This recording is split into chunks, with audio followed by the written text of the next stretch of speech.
الرحمن رسول اللہ صلی اللہ علیہ وسلم کا حلیہ مبارک اور آپ صلی اللہ علیہ وسلم کی سنت۔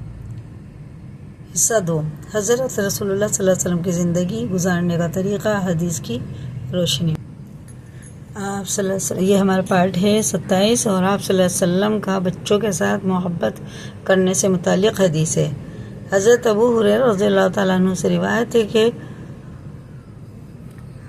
اقرا بن حابس رضی اللہ نے حابس نے رسول اللہ صلی اللہ علیہ وسلم کو دیکھا کہ آپ صلی اللہ علیہ وسلم پیار کر رہے تھے حضرت حسین رضی اللہ کو، تو کہا میرے 10 بچے ہیں، ان میں سے کبھی کسی کو پیار نہیں کیا۔ میرے 10 بچے ہیں، میں نے کبھی کسی کو پیار نہیں کیا۔ رسول اللہ صلی اللہ علیہ وسلم فرمایا جو شخص رحم نہ کرے اس پر رحم نہ ہوگا۔ حضرت شاہوی رضی اللہ سے روایت ہے کہ رسول اللہ صلی اللہ علیہ وسلم سے ملے تو ان سے معانقہ کیا اور ان کی دونوں آنکھوں کے درمیان بوسہ دیا۔ حضرت عبداللہ بن عمر رضی اللہ تعالیٰ عنہ سے روایت ہے کہ ایک قصہ بیان کیا اور یہ کہا کہ ہم رسول اللہ صلی اللہ علیہ وسلم کے قریب گئے اور بوسہ دیا آپ صلی اللہ علیہ وسلم کے ہاتھ پر۔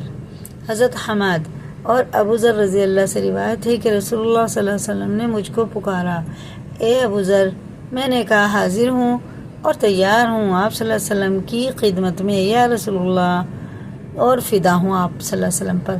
حضرت انس رضی اللہ سے روایت ہے کہ رسول اللہ بچوں کے پاس سے گزرے تو ان کو سلام کیا۔ مسلم شریف کی حدیث ہے۔ عیسیٰ بن ابراہیم سے روایت ہے کہ رسول اللہ صلی اللہ علیہ وسلم ہنسے تو حضرت ابو بکر رضی اللہ، حضرت عمر رضی اللہ نے کہا اللہ آپ صلی اللہ علیہ وسلم کو ہمیشہ ہنستا رکھے۔ یہ بھی مسلم شریف کی حدیث ہے۔ آپ صلی اللہ علیہ وسلم کا بچوں سے پیار کرنے کا طریقہ، کیسے پیار کرتے تھے بچوں سے۔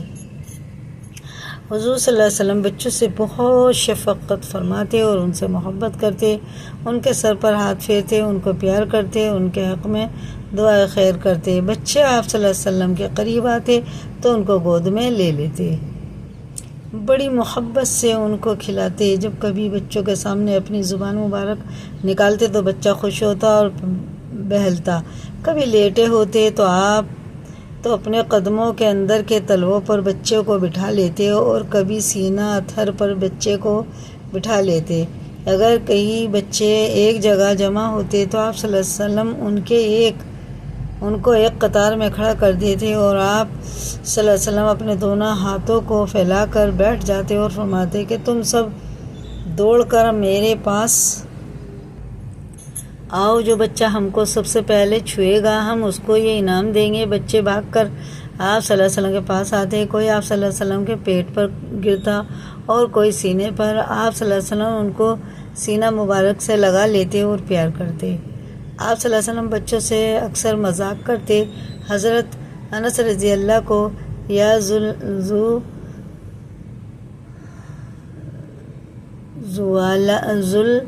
زوالہ زنین یا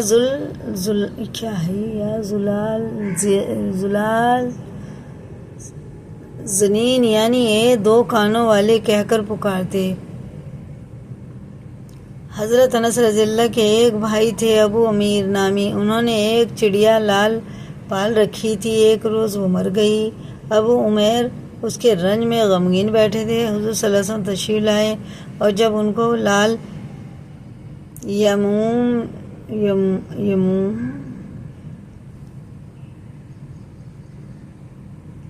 یامولے کے رنج میں دیکھا تو ارشاد فرمایا یا ابا عمیر ما فعل نغیر، یعنی اے ابو عمیر یہ تمہارے ممولے کو کیا ہوا، یعنی تمہارا لال کیا ہوا۔ حضرت عبداللہ بن بشیر رضی اللہ فرماتے ہیں کہ میری والدہ نے مجھ کو ایک انگور کا خوشہ دیا اور کہا کہ یہ رسول اللہ صلی اللہ علیہ وسلم کو دے آؤ۔ میں اسے لے کر چلا، راستے میں میری نیت بگڑ گئی اور میں اس کو کھا گیا۔ میری والدہ حضور صلی اللہ علیہ وسلم سے ملی تو خوشہ گچھے کے بارے میں پوچھا کہ آپ صلی اللہ علیہ وسلم کو انگوروں کا خوشہ ملا تھا۔ آپ صلی اللہ علیہ وسلم فرمایا نہیں، تو میری والدہ اور حضور صلی اللہ علیہ وسلم سمجھ گئے کہ میں راستے میں کھا گیا۔ اور اس واقعے کے بعد جب حضور صلی اللہ علیہ وسلم مجھ کو راستے میں ملتے تو میرے کان پکڑ کر فرماتے یا غدر اے دھوکے باز ترمذی شریف کی حدیث ہے۔ اسی کو یاد کریں، لائک کریں، دوسروں کو بھی شیئر کریں، اور نئے چینل پہ تو سبسکرائب کریں۔ اللہ تعالی ہم سب کو دین کو سیکھنے کی توفیق عطا فرمائے، آمین ثم آمین۔